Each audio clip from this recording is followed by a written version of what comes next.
teman kamu yang bekerja di perbankan misalnya, waktu itu Bank Mandiri, terus mereka ingin mengembangkan pasar tidak hanya untuk consumer pada umumnya, tetapi di kampus. Jadi mereka ingin ada mahasiswa MR, kira-kira produk apa yang bisa dikembangkan dan spesifik untuk misalnya mahasiswa begitu. Kemudian contoh lain misalnya ada waktu itu mahasiswa tugas akhir dan akhirnya juga dipakai oleh Gojek. Jadi seperti yang kalian ketahui, Gojek ini apps awalnya kan hanya untuk berkendaraan begitu. Kemudian salah satu turunan produknya itu adalah GoClean. Jadi GoClean itu adalah misalnya kita memanggil orang untuk membersihkan ruangan rumah sesuai dengan kebutuhan. Sehingga itu waktu itu disurveikan kebutuhannya seperti apa, spesifikasinya seperti apa, sampai ke misalnya kira-kira order spesifiknya seperti apa. Apakah harus kita konsumen bisa memilih gender, misalnya dia ingin pembersihnya itu laki atau perempuan, kemudian apa yang menjadi kriteria concern dari para pelanggan. Dan dari hasil penelitian itu kemudian diperoleh suatu produk misalnya gender ternyata nggak terlalu penting buat yang konsumen. Justru yang lebih penting itu adalah kerapihan dari orang tersebut begitu. Jadi ini adalah beberapa temuan yang kalau kita tidak survei atau tidak kita teliti, ini tidak akan jadi suatu yang namanya produk baru tadi. Ya.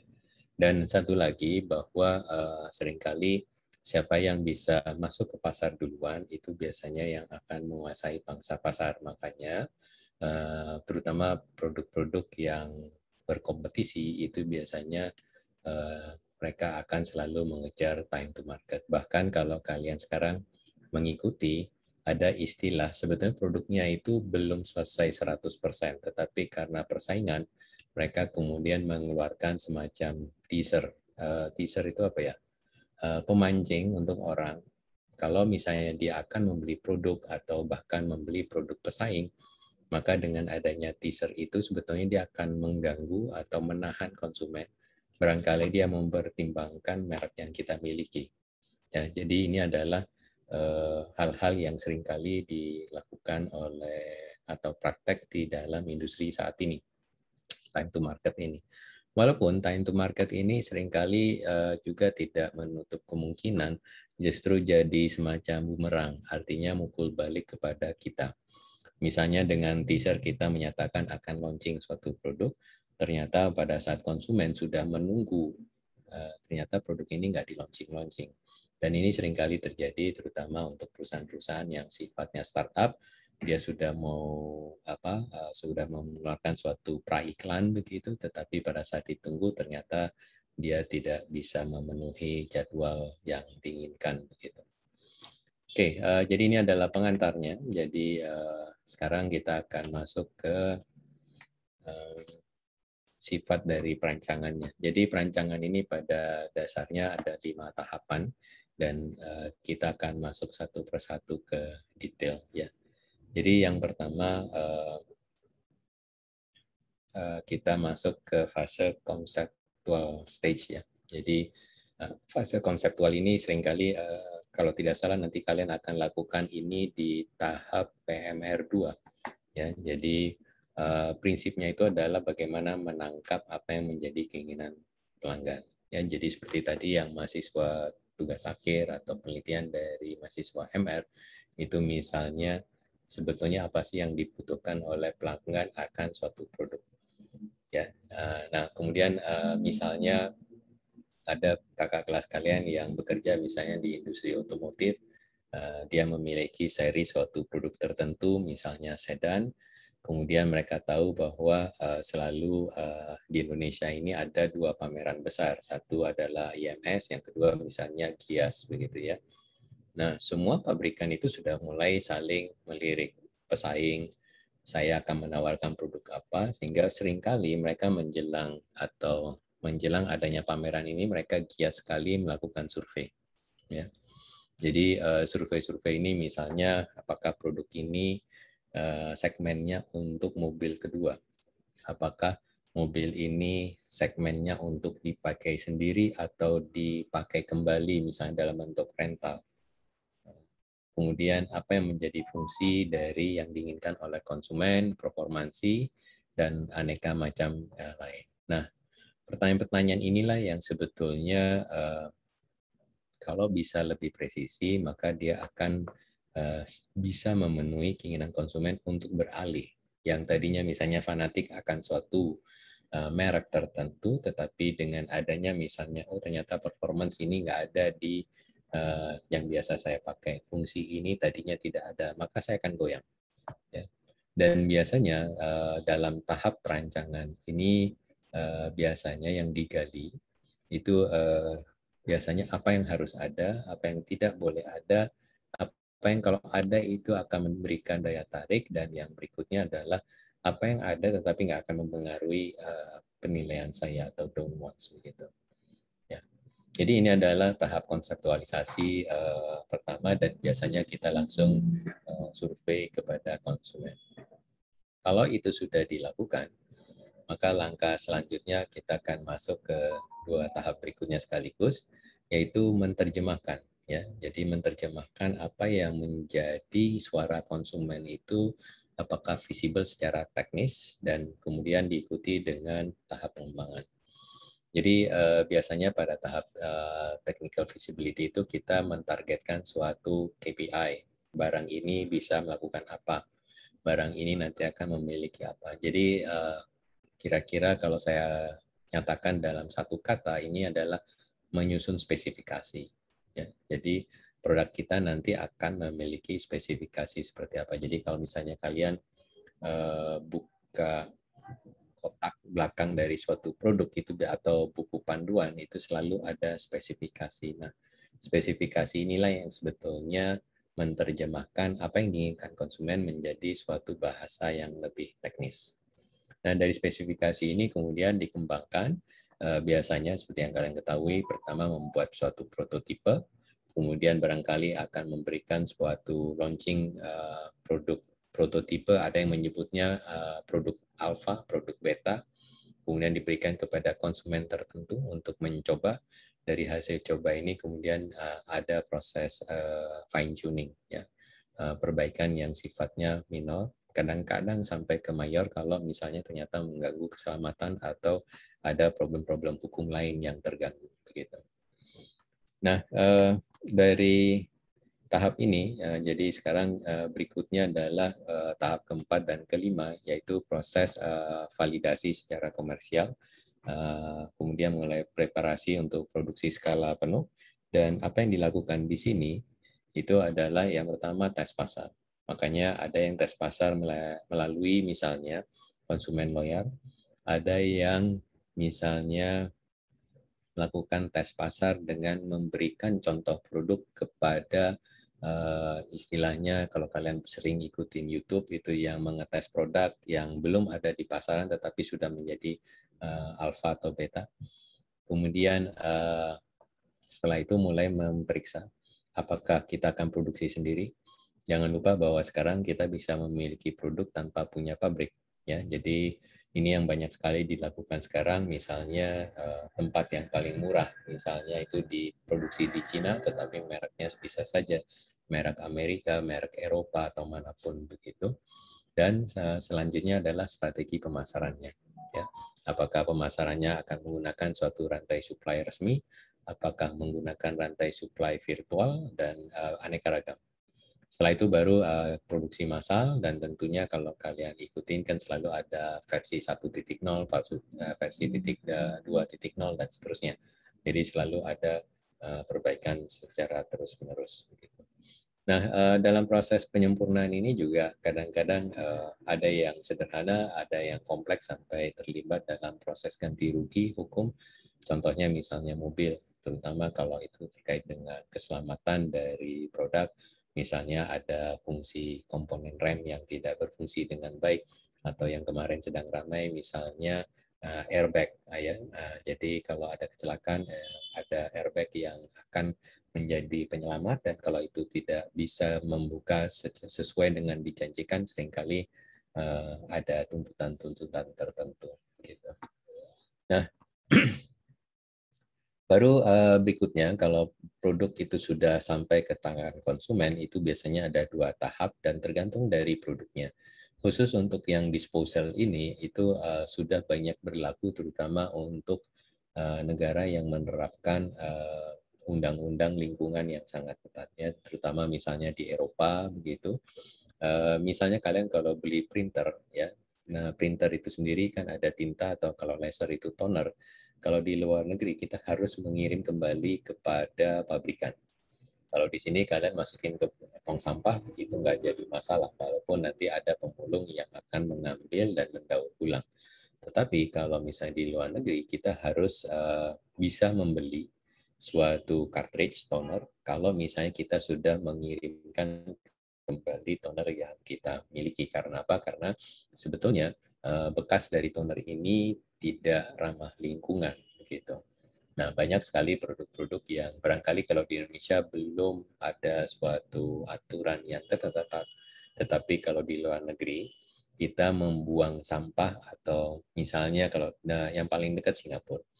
Kalau kita ingin membeli mobil misalnya di Singapura, maka kita harus punya pertukaran. Artinya mobil lama kita ini akan dikemanakan, karena dikemanakan ini bisa juga tidak sesederhana kita jual kembali. Tetapi kalau misalnya kita tidak menjual, maka kita harus membayar untuk merusak, men-tear down, atau mengkompres ini menjadi suatu produk yang siap didaur ulang.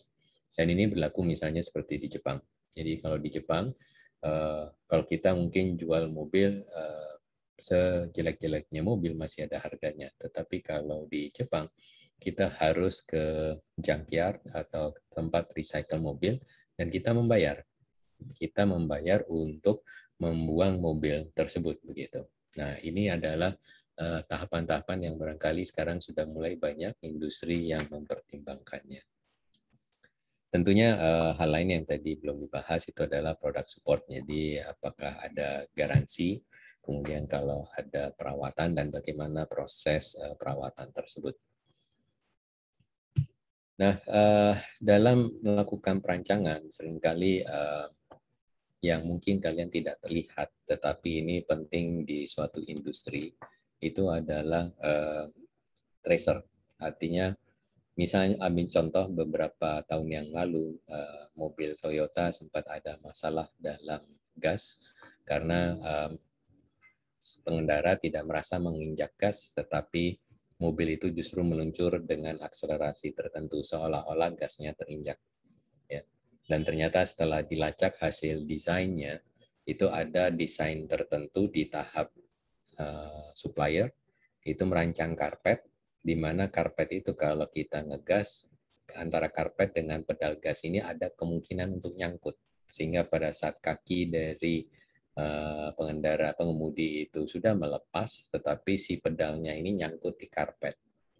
Nah, sampai bisa menemukan itu adalah karena desain karpet, maka kita perlu melacak kembali siapa yang mendesain, siapa yang merubah, dan seterusnya.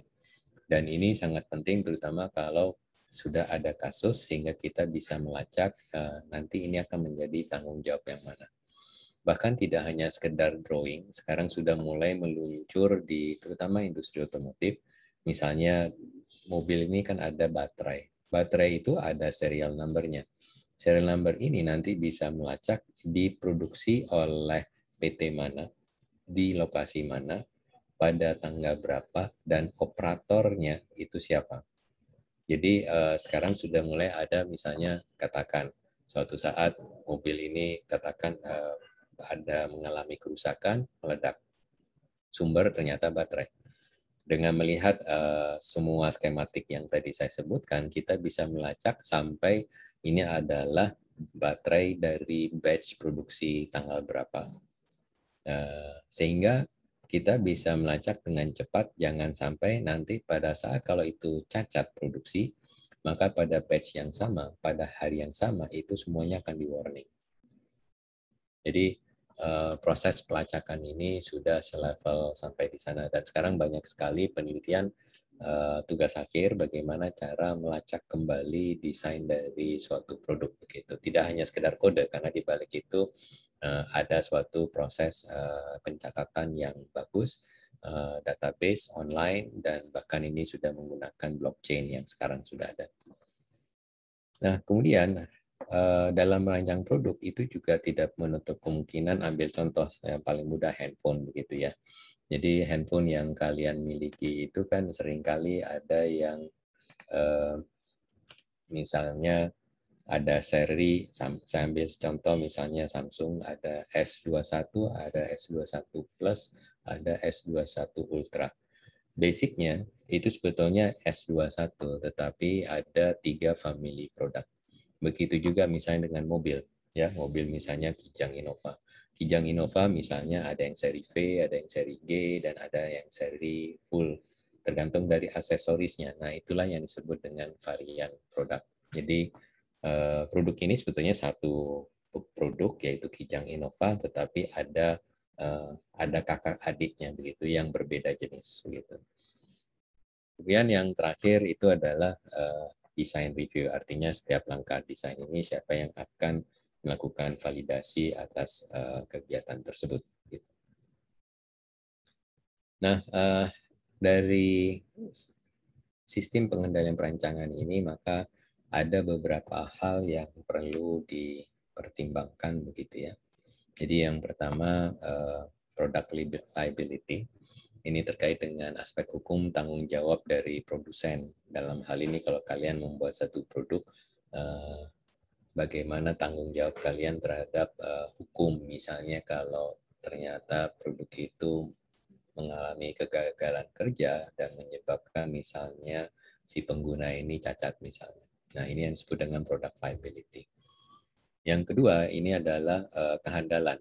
Seberapa jauh selama produk ini kita nyatakan handal, tentu dengan prasyarat. Misalnya kita gunakan ini sesuai dengan peruntukannya, misalnya, dan di suhu temperatur berapa. Yang berikutnya adalah maintainability, kemudahan untuk dirawat, kemudian faktor manusia, keselamatan kerja, kemampu buatan, dan yang terakhir analisa. Nah, sekarang saya akan masuk satu persatu dari keenam aspek ini. Jadi yang pertama terkait dengan product liability. Sekilas sederhana, tetapi kalau misalnya kalian mengembangkan suatu produk dan ini akan go internasional, contohnya misalnya di Amerika. Jadi ini adalah kasus nyata, saya sampaikan misalnya waktu itu ada microwave ya. Microwave oven yang kalian tahu ini adalah untuk memanaskan, bisa juga untuk menghangatkan, dan kemudian ada suatu kasus di mana seorang nenek kucingnya kehujanan, kemudian nenek itu mengeringkan kucingnya menggunakan microwave. Nah, apa yang terjadi kalian sudah bisa prediksi. Jadi kucing itu mati.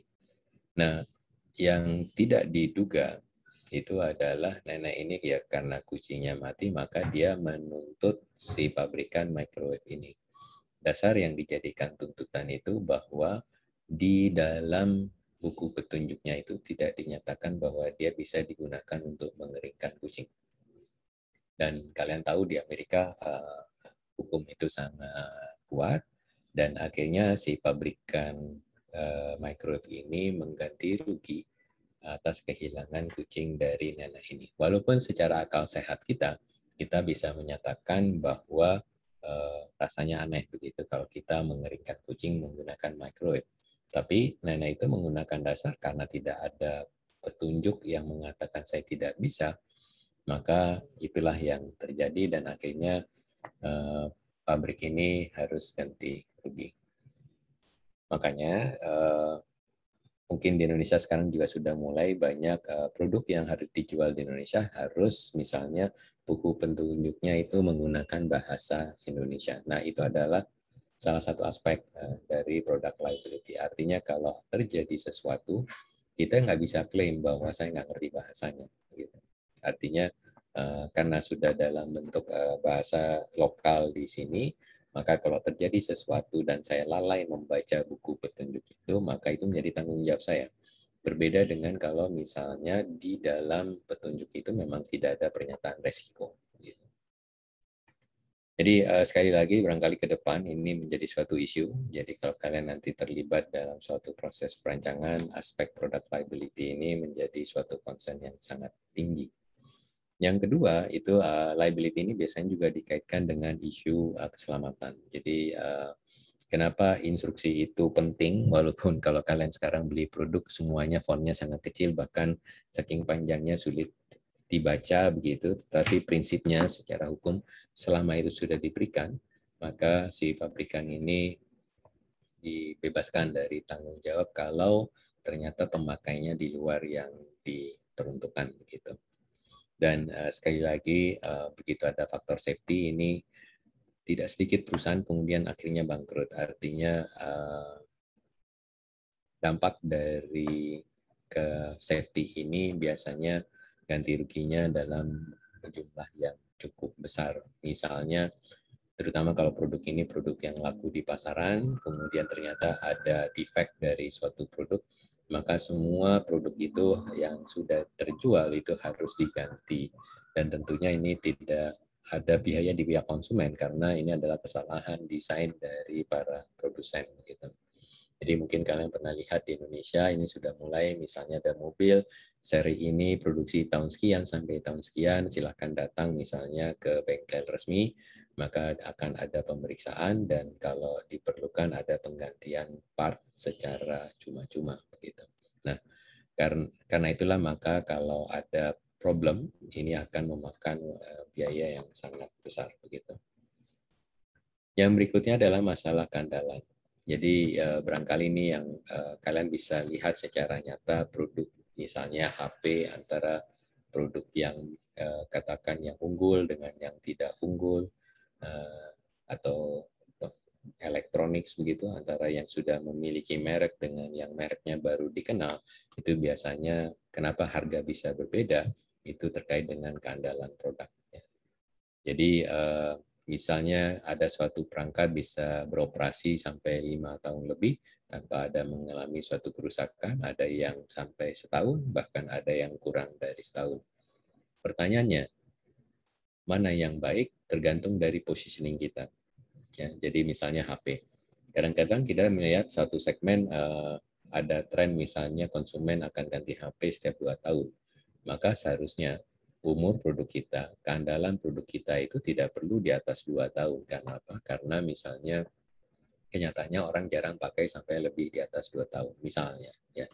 Jadi sekali lagi reliability ini tidak selalu harus semakin tinggi, semakin baik, tetapi tergantung dari karakteristik produknya.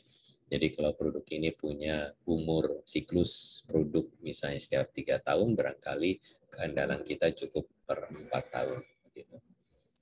Nah, yang berikutnya adalah kemampuan rawatan. Jadi ini juga yang jadi isu.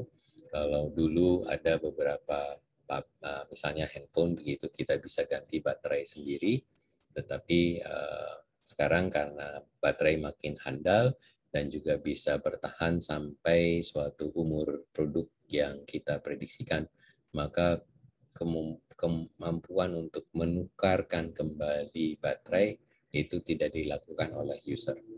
Karena apa? Karena tadi ada faktor lain. Baterai ini kalau kita buang ini sangat tidak ramah lingkungan. Sehingga ada problem safety dan kalaupun perlu diganti kita harus ke suatu tempat resmi begitu. Tidak yang bisa user atau konsumen melakukan sendiri. Di samping masalah maintainability, tadi juga ada faktor ergonomis.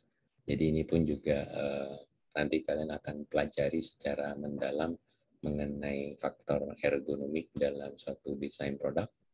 Kemudian faktor yang lain yang terakhir itu adalah value engineering. Dan ini juga sebetulnya menjadi salah satu kompetensi dari mahasiswa manajemen rekayasa.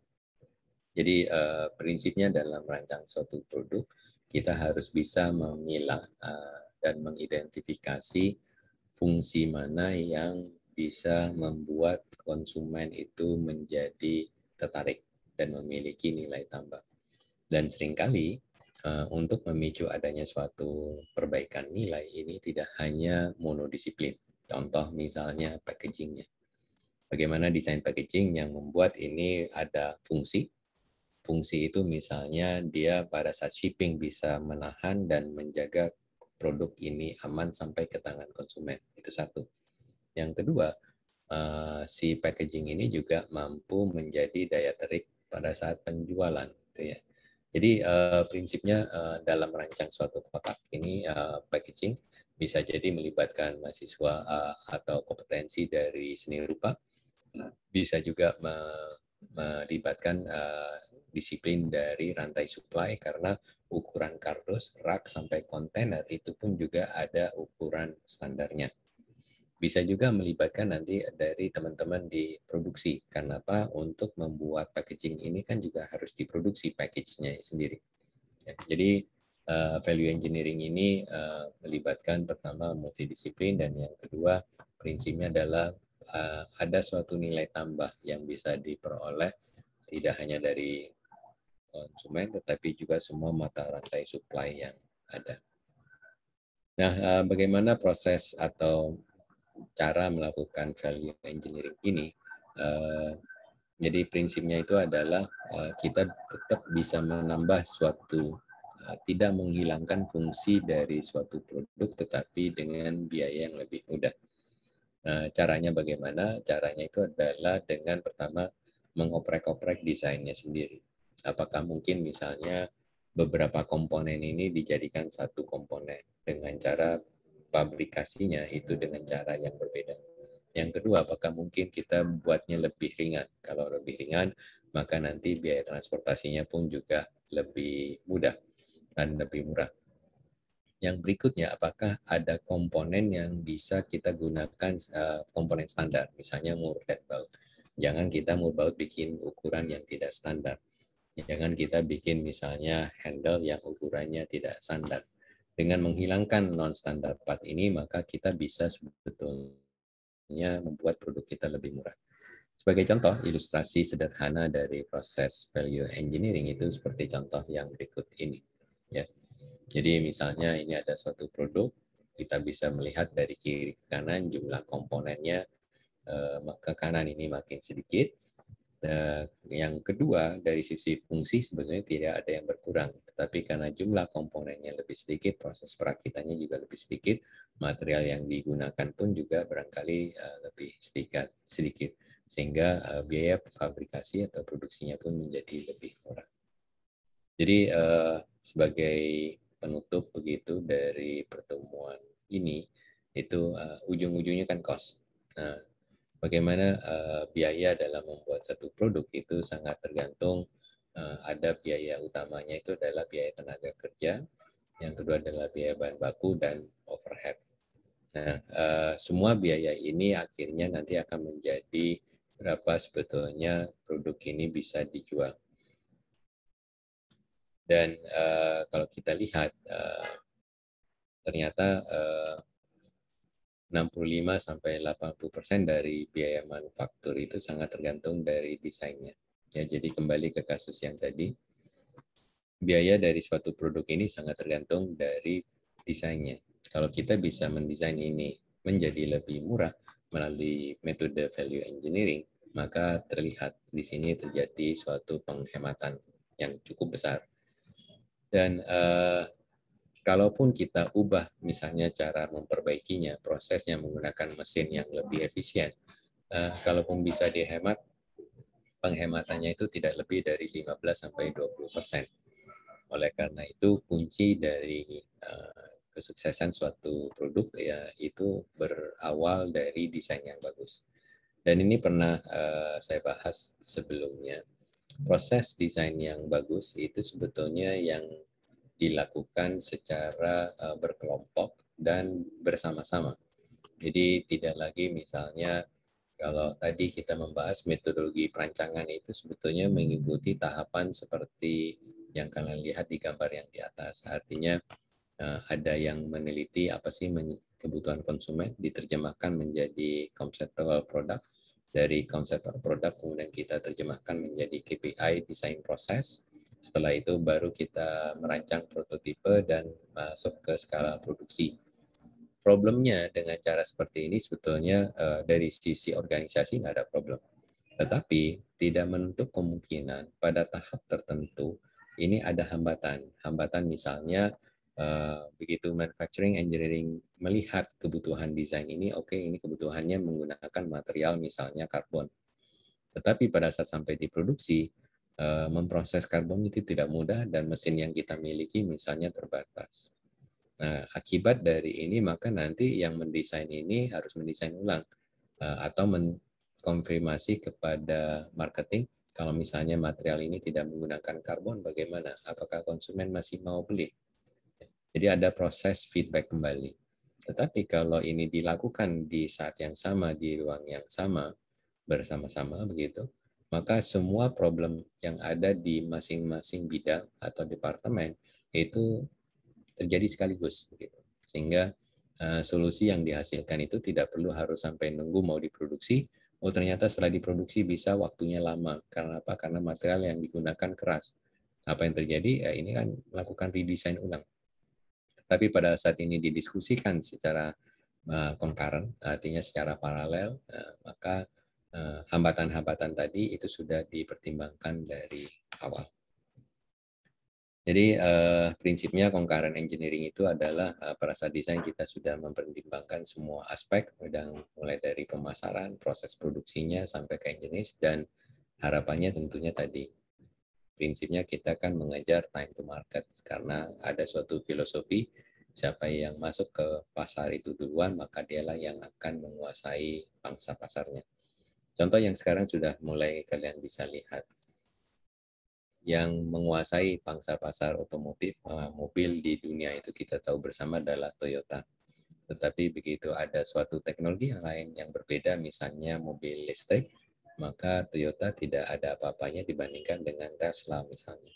Karena apa? Karena dialah yang masuk ke pasar duluan.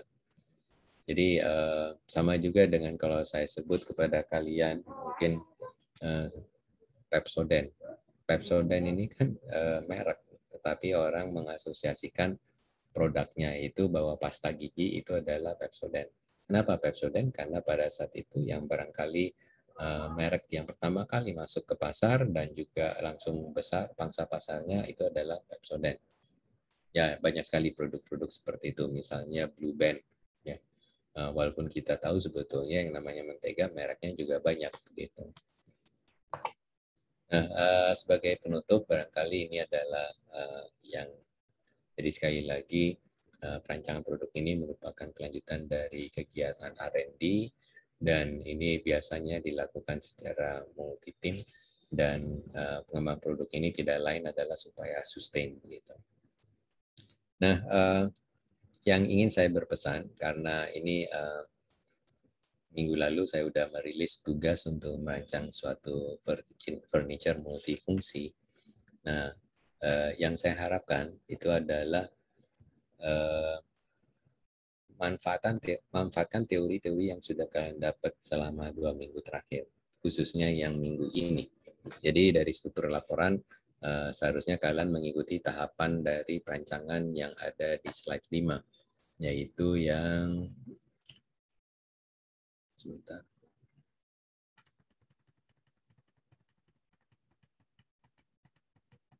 Nah, ini ya. Jadi kalian harus berdiskusi secara kelompok, misalnya desain konsepnya seperti apa, kemudian kalau ini diproduksi kira-kira secara spek materialnya, bentuknya, ukurannya itu sesuai dengan apa yang diinginkan oleh konsumen. Kemudian nanti pada saat fabrikasi sampai ke yang terakhir kira-kira berapa total biayanya. Ya. Nah, yang berikutnya itu adalah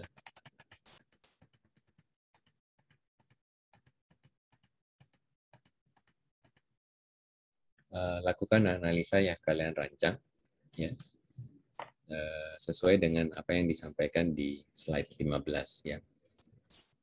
Yang saya minta di sini kalian jangan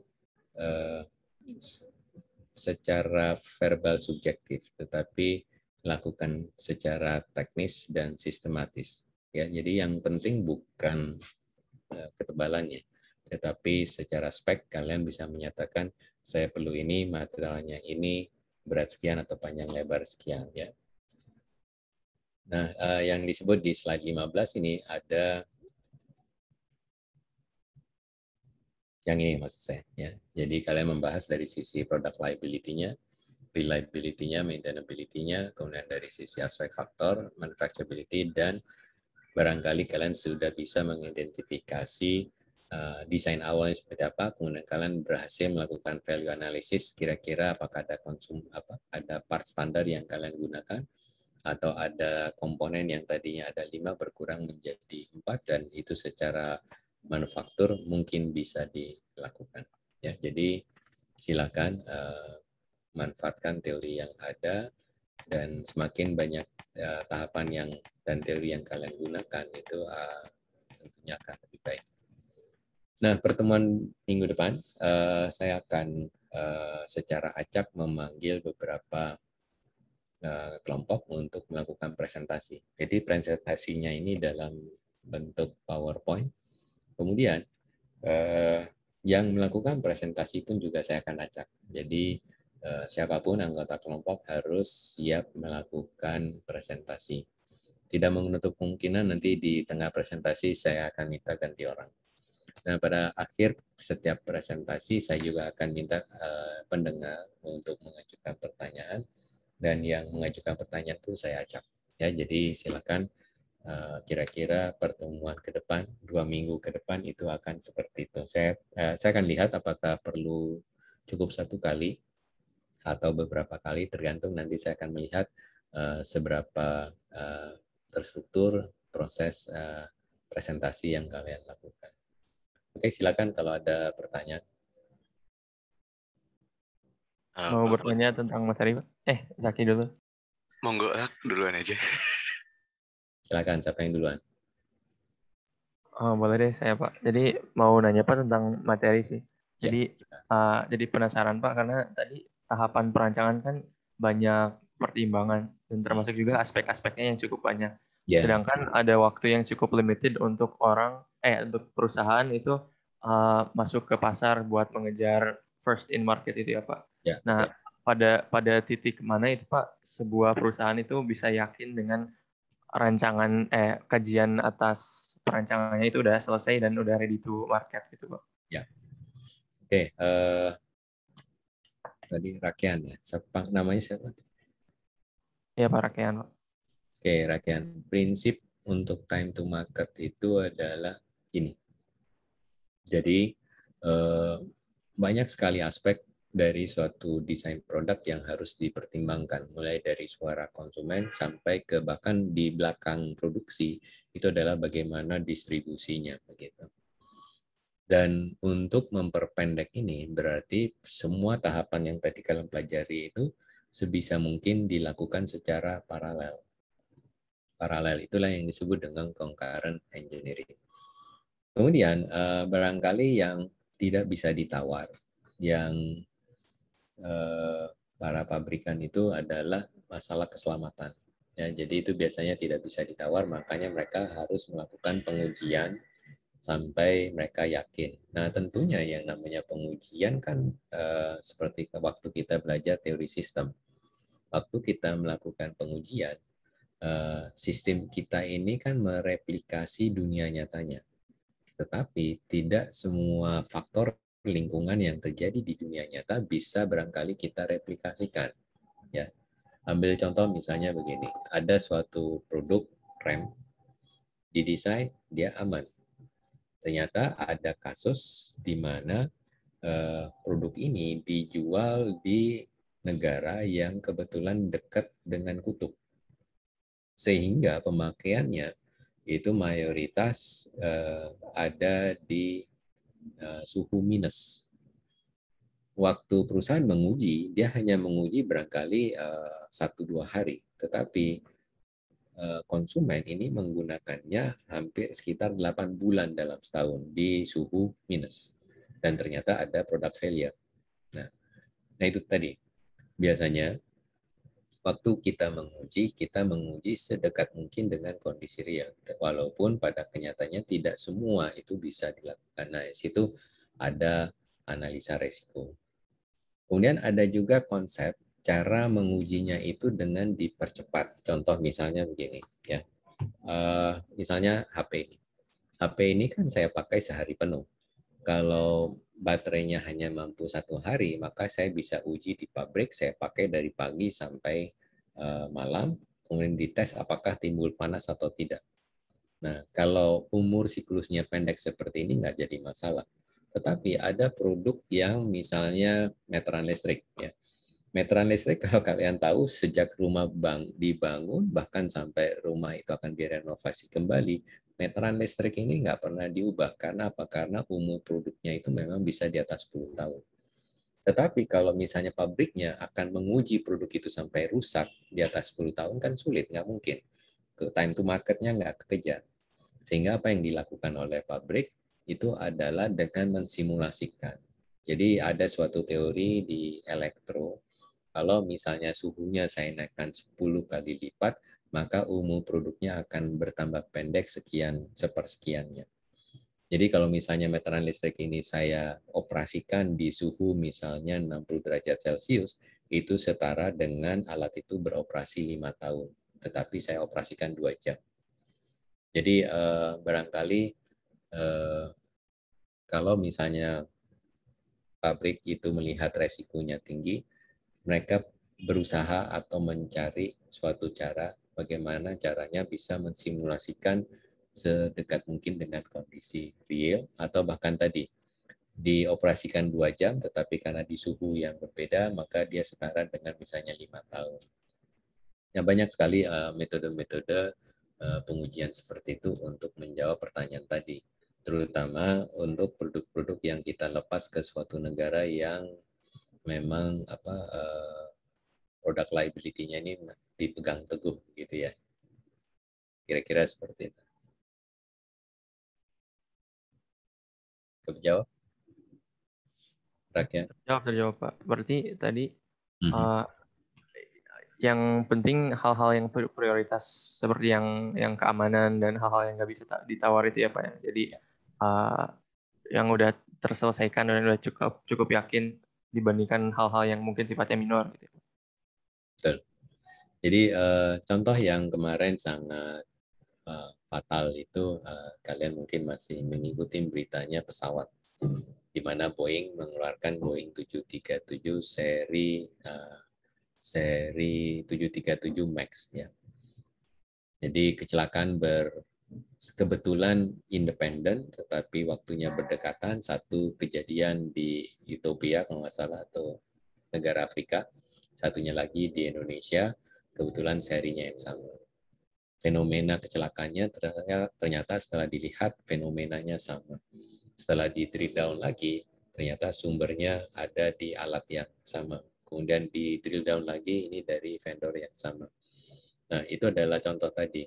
Waktu diuji, ini kan dia juga menguji, ada flight test, ada benar-benar diterbangkan, tetapi ada kondisi-kondisi yang ternyata setelah dilacak sesederhana, ternyata SOP-nya baru dan itu tidak dituangkan dalam SOP. Kalau terjadi seperti ini, maka apa yang harus dilakukan? Nah, barangkali itu ya.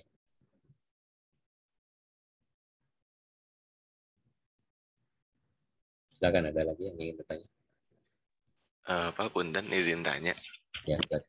Nah, sebenarnya masih berhubungan juga sama punyanya Rake sih Pak. Jadi kalau sekarang kan mungkin banyak kasus yang mobil-mobil yang batch produksi awal tuh mereka punya failure ya Pak. Kayak misalnya awal-awal Mitsubishi Xpander itu keluar banyak yang shock breaker-nya ada yang bocor. Terus kemudian sekarang juga yang produk Daihatsu Rocky yang baru tuh mesinnya ada yang sudah knocking padahal masih di dealer, iya Pak. Nah itu kira-kira apakah memang dari pengujiannya kurang ekstrim dan kurang real atau mungkin analisis resikonya kurang apa gimana Pak dari tahap produksinya? Karena dulu kan nggak banyak yang failure di base produksi awal, tapi sekarang ternyata banyak mobil baru yang failure gitu Pak. Terima kasih Pak. Oke, jadi sebetulnya ini semuanya ya, semua yang fenomena yang kalian lihat saat ini itu sebetulnya karena dorongan pasar. Jadi misalnya yang tadi disebut oleh Zaki, industri otomotif begitu ya. Persaingan yang begitu ketat menyebabkan semua pabrikan berlomba-lomba untuk time to market. Seringkali beda bulan, beda pameran itu menyebabkan kehilangan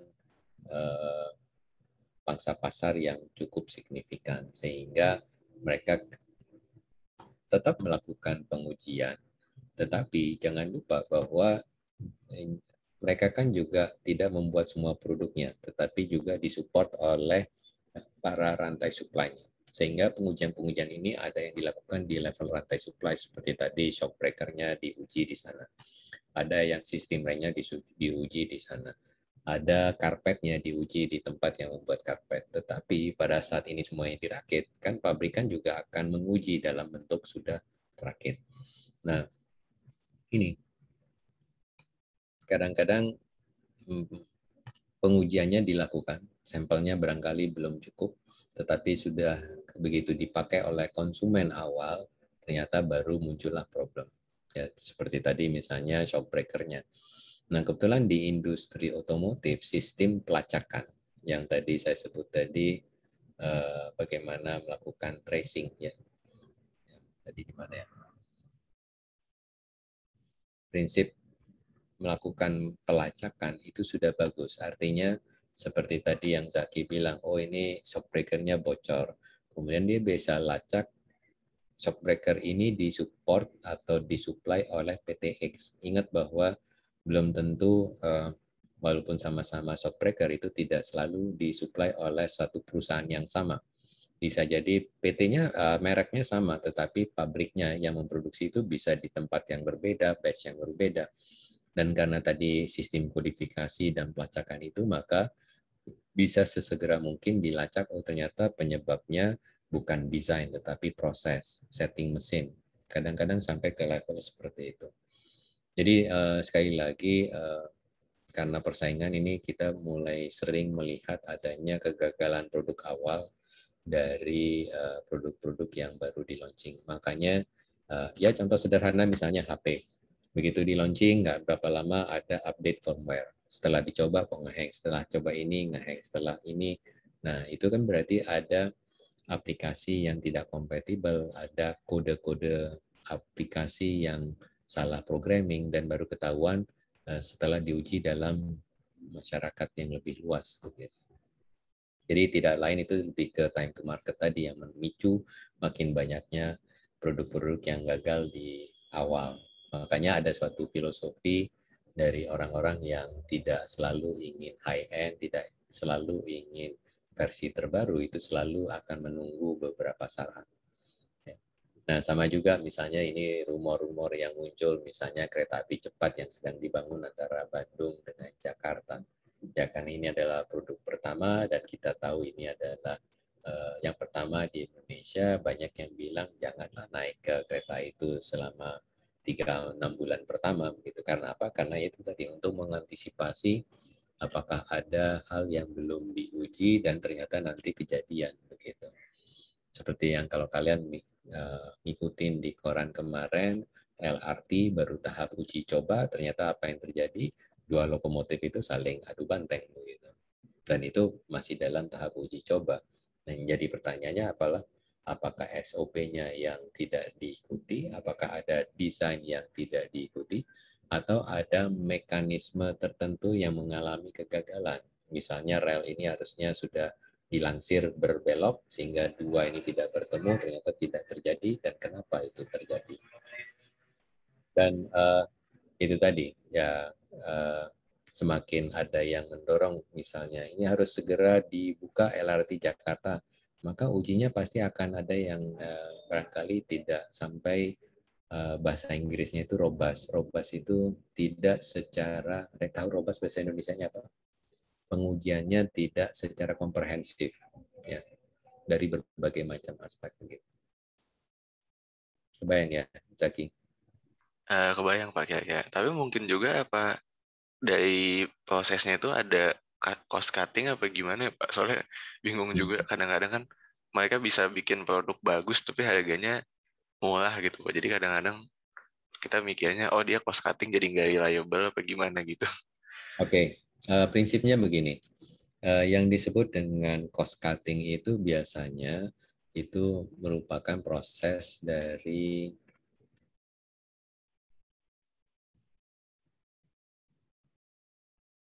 value engineering. Jadi cost cutting itu sebetulnya hasil dari value engineering. Contoh misalnya begini. Setelah dihitung kekuatan rangka dari sepeda motor, itu kita bisa kurangi ketebalannya misalnya 0,1 mili. Ya.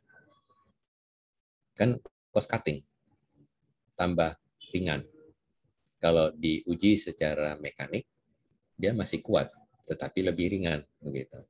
Nggak ada yang salah. Secara aspek teknis dan keselamatan, tidak ada yang apa istilahnya dilanggar. Dan seperti tadi, ini makin murah, makin ringan. Tetapi apakah konsumen itu akan menggunakan sepeda motor itu sesuai dengan kondisi normal di jalan raya yang normal? Itu kan ada suatu pertanyaan yang lain gitu. Contoh misalnya ban, ya seperti yang kalau sekarang kan lagi heboh kecelakaan di tol begitu. Ban ini semula dirancang untuk misalnya aspal. Kemudian seiring dengan perkembangan teknologi ada jalan raya yang menggunakan beton. Yang jadi pertanyaan, apakah ban-ban yang ada di sekarang yang dijual di Indonesia itu memenuhi spesifikasi untuk jalan raya yang tidak berbasis aspal? Nah, seperti itu kira-kira. Jadi kembali ke value engineering. Contoh kasus yang sudah waktu itu ada mahasiswa tugas akhir Honda Vario. Seperti kita ketahui dulu kalau sepeda motor kalau kita starter kan berisik ya, ada bunyi dari motor untuk memutar mesin sehingga nanti mesin itu akan nyala. Kemudian ditemukan ada motor listrik yang mampu menggantikan dinamo tadi, sehingga untuk menstarter sepeda motor Vario yang baru itu tidak berisik lagi. Nah, alat ini ya yang tadinya semula menggunakan dinamo diganti dengan motor, dan motor ini karena DC tidak bersuara, ini ada pertambahan nilai. Perbedaan antara dinamo dengan motor ini 1,5 juta. Waktu itu disampaikan kepada kami. Nah, kalau ganti dari dinamo ke motor ini nambah 1,5 juta, tetapi Honda berhasil menjual produk Vario yang baru ini tanpa ada kenaikan harga, maka secara logika dia berhasil menghemat melalui value engineering komponen lain itu turun 1,5 juta. Jadi itu kenapa produk-produk yang sering kalian lihat sekarang pada dasarnya harga ini yang menentukan bukan produsen, tetapi harga itu seringkali ditentukan oleh konsumen. Begitu misalnya Honda katakan, oke, saya ganti dari dinamo ke motor. Kemudian harganya naik 1,5 juta, ada resiko. Resikonya apa? Barangkali konsumen akan pindah ke merek yang lain. Sehingga strategi yang dilakukan, oke, saya ganti, fitur ini lebih baik, tidak ada berisik, motornya nambah 1,5 juta, tetapi saya bisa memotong berbagai macam, misalnya membuat spionnya dengan plastik, ini akan menurunkan biaya. Footstep yang tadinya setiap seri sepeda motor itu memiliki footstep yang berbeda-beda, saya gunakan satu desain tapi untuk semua sepeda motor Honda. Ini akan menurunkan cost dan seterusnya. Jadi tidak mengurangi, sebetulnya tidak mengurangi spesifikasi, tetapi kita mengevaluasi. Kalau pijakan kaki ini orang perlu nggak sih? Beda-beda tiap merek mungkin nggak perlu. Kalau misalnya ukurannya saya buat sama, kira-kira bisa menghemat, bisa. Apakah mempengaruhi performansi sepeda motor? Tidak. Nah, aspek-aspek ini yang dijadikan exercise. Contoh lampu. Lampu bohlamnya sendiri, kalau misalnya setiap merek ini saya samakan, atau setiap jenis family saya samakan, maka saya bisa mengurangi jumlah supplier. Di situ saya bisa lebih hemat lagi. Nah, itu yang dilakukannya, Zaki. Oh iya Pak. Aman Pak, udah terjawab Pak. Terima kasih Pak. Ya mungkin kalau kamu fokus ke mobil kan juga sama. Melihat misalnya mobil Jepang rata-rata bodinya, ada yang bilang bodinya bodi kaleng begitu ya. Mobil Eropa tebal begitu. Tetapi kalau kita uji tabrak misalnya, dua-duanya ini memenuhi spesifikasi dari misalnya persyaratan keselamatan yang ditetapkan oleh undang-undang. Gitu. Bahwa Jepang melihat ternyata saya ringankan masih memenuhi spesifikasi keselamatan, ya Jepang akan melakukan karena pertama biaya materialnya makin murah, yang kedua mobilnya akan ringan sehingga bisa lebih efisien dan seterusnya. Kemudian konsumen yang memiliki knowledge yang awam melihat oh ternyata Jepang ini kaleng, sedangkan yang Eropa ini tebal, kuat. Pertanyaannya kalau diuji tabrak sebetulnya sama-sama memenuhi spesifikasi begitu. Terus kalau begitu misalnya katakan penyok kita pergi ke bengkel mobil reparasi, biaya untuk memperbaiki penyok itu buat yang Jepang lebih mudah daripada yang mobil Eropa begitu. Ya itu plus minus. Setiap orang punya preferensi tergantung dari segmentasi yang ingin dikejar.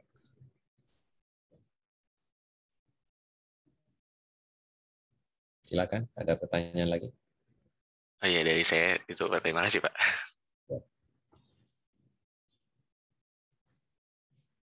Oke, kalau tidak ada, jadi sekali lagi saya ingatkan minggu depan, minggu kita akan melakukan presentasi dan saya akan acak ya. Jadi siapkan PowerPoint, tentunya yang akan presentasi saya akan acak dan yang menanya pun juga akan saya acak. Yang saya harapkan kalian mengikuti metodologinya. Jadi penyajiannya mengikuti metodologi yang ada. Demikian, terima kasih. Selamat pagi. Terima kasih banyak Pak. Selamat pagi Pak. Terima kasih Pak. Terima kasih Pak. Terima kasih Pak.